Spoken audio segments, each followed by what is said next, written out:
Hello, my name's Matt. I'm from Texas, and I want to demonstrate to you today the Stickler. But before I get into demonstrating, I want to tell you just a little bit about it. Maybe take some of the mystery out of it if you're considering buying it. When you get the Stickler, you get an operation and safety manual. Tells you how to use the thing, of course. And what's really important is the installation manual and for the engine shutoff kit. I want to show you the things that I've had to do to before using the Stickler.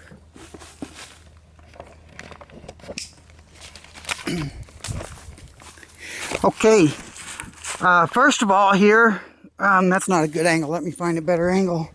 First thing you want to do, the Stickler comes with this plate, this black plate right here. You see it bolts to where your wheel would go, and then the Stickler itself bolts to the adapter plate. You want to make sure that you've got a jack stand. Most of the weight is on the jack stand here. You notice I had to pull this part out here to get the Stickler low enough. If the Stickler's too high, you'll have problems with logs spinning around and around, and that's really quite dangerous. Anyway, also this yellow cord is part of the engine shutoff kit, and you want to make sure that you can reach that and pull that and shut the engine off if you have to.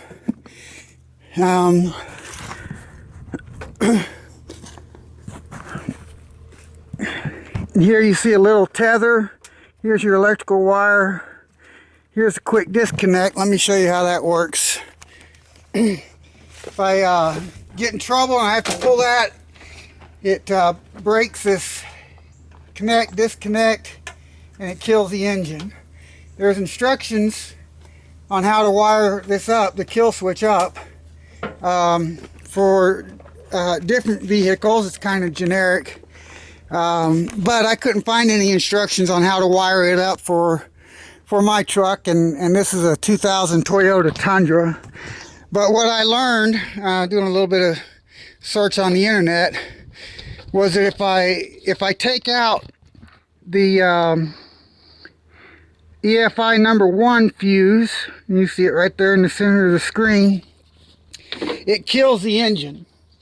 And so what I've done is I've made a little jumper. All this is a loop. I've got a fuse in there, and I took a blown fuse and I modified it, and I soldered these wires on there, so when I want to use a Stickler, all I got to do is plug that in. Alright, before I get going, and while I'm under the hood, I want to show you something else too. It's my experience that the Stickler works, it works good at idle, which is somewhere between 500 and 800 RPM, I think, on this truck. But the instructions say, you can idle it up to 1500 RPM, and that should have the Stickler operating somewhere between 250 and 400 RPM. And on your speedometer, that should show somewhere between 10 and 15 miles per hour. On this truck, in order to idle it up, I've got to remove this plate here, and obviously I had these screws loose already.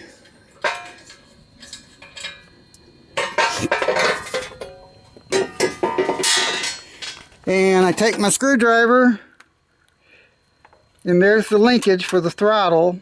Anyway, I take my screwdriver and I put it right down in there, and that holds the idle up. The other thing you want to do before you get started is you want to make sure that you block the remaining 3 tires, okay? You don't want your vehicle taking off on you. Okay, there you go. And I've only had this thing for several days now, and already I have split a full generous cord of wood I did it over a course of several days because I had interruptions, but I don't know. I'm guessing maybe it took me about 6 hours to split that. And then I've still got some more wood that I've been working on, I've been splitting on. Anyway, I think I've pretty much told you everything you need to know up front. So let me get the vehicle started and I'll give you a demonstration.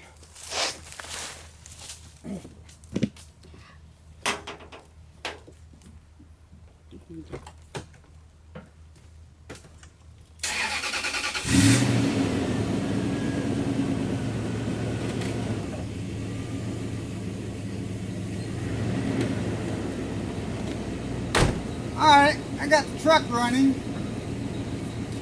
I want to make sure I can reach my emergency kill switch, and I'm going to show you that real quick. Kill the engine dead. You got to have that. Also, it's recommended that that you use the buddy system, that you don't operate the system, this thing by yourself. And I don't know, that's kind of sort of common sense. But buddy's kind of nice because they can help you move the wood out of the way and make things go a little bit faster. This thing's not really that dangerous to operate.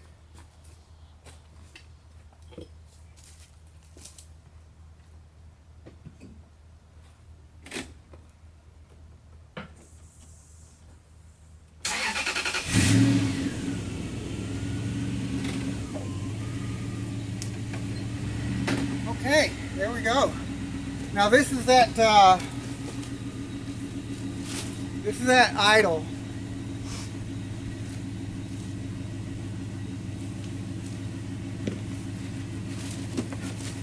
All right, let's see what she does. It's not that hard to get it started. You just gotta hold it there for a few seconds. And this is oak.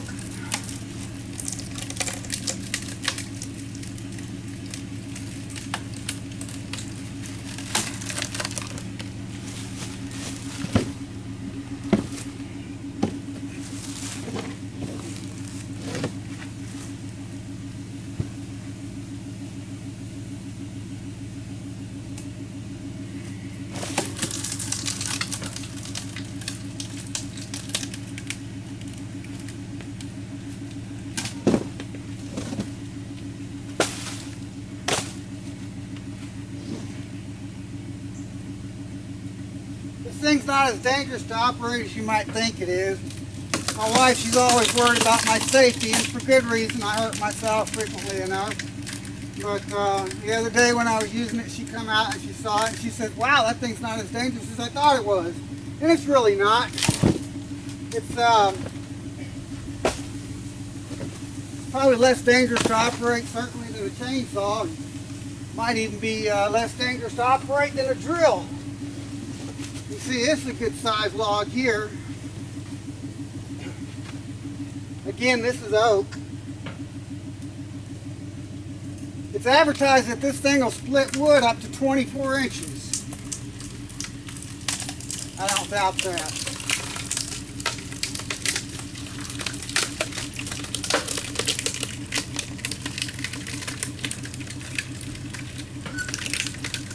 Now, before I got this, I was looking at different alternatives of splitting wood, you know, and of course, the obvious one would be a hydraulic log splitter. And those things are expensive, and based on the wood that I'm trying to split, I would have needed like a 25, maybe a 35 ton log splitter, and you're looking at about $2,000 more or less. And I got this for $300, and I'd put it up against any hydraulic log splitter.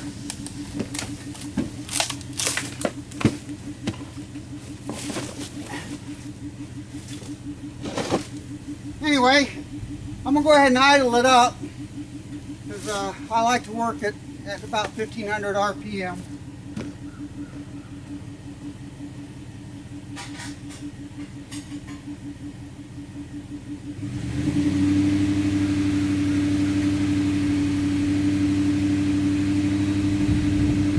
Well, it's not quite 1500 1500 RPM, but it's close enough, I reckon.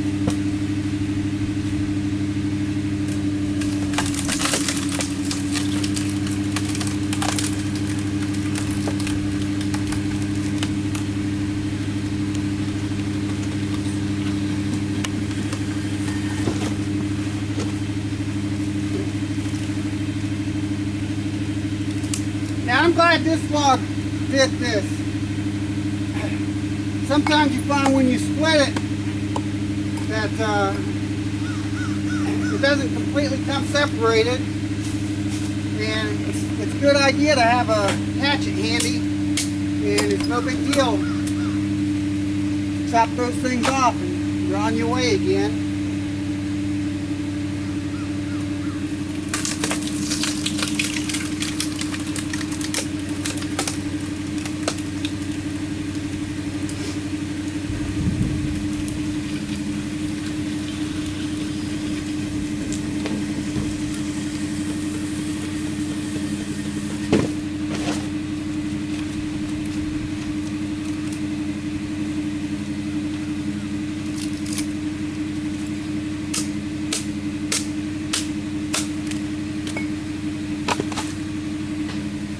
I'd like to show you what it does with a piece of wood that's a little more seasoned.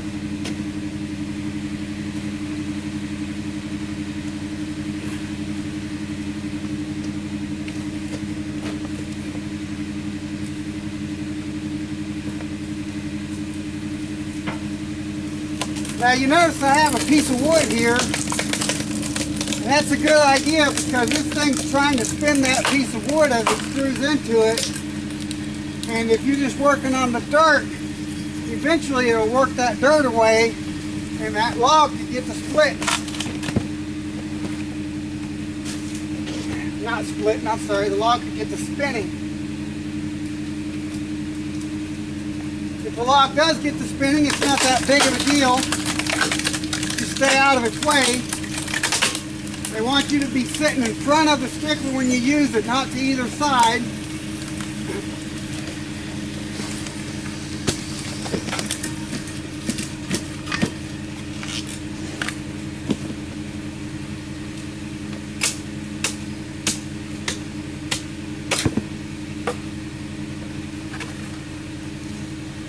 Anyway, it doesn't take that long to figure this thing out.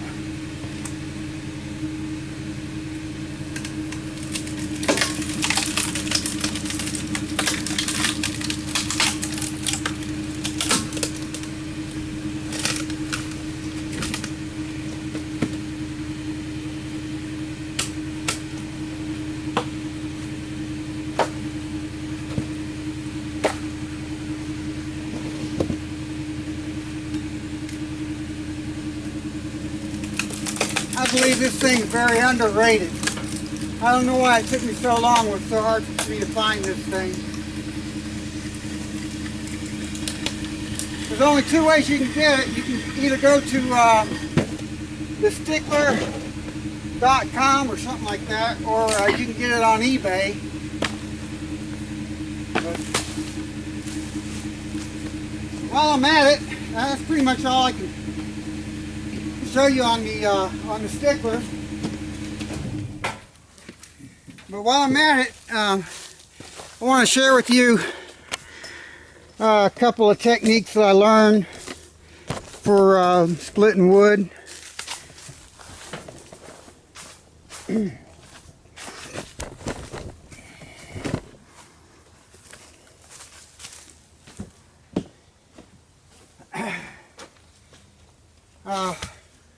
I'm not a professional log splitter. Anyway, it's a good idea to have a chopping block about 16, 18 inches off the ground, whatever. I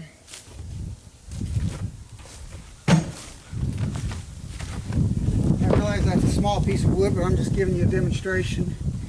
Anyway, from there you can hack away at it with your axe. Knock yourself out. I wish you a lot of luck with that. But what I like to use a wedge. This thing works pretty good along with the sledgehammer. But The technique that this one guy showed me I thought was cool. He says, don't go for the center of the log, go for the edge. And he wasn't using a sledgehammer like this. He was using a heavy hammer, but not a sledgehammer like this. And he said that within 35 or so pounds you can split that log. I probably should have gotten a bigger one for you to show you that it works.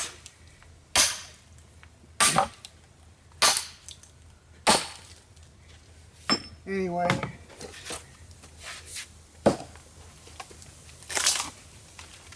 ta-da. And that technique works on bigger logs. I've tried it. It's a good way.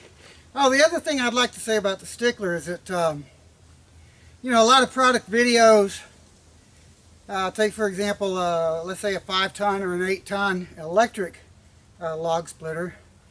They'll give you a video and show you how well the thing works, but they choose the optimum piece of wood that's going to split easy. And what I've shown you here is I'm splitting oak. I've shown you what it does with seasoned wood, and I've shown you what it does with wood that's not quite fully seasoned. The thing works great. $300. Can't go wrong. Anyway, thanks for watching.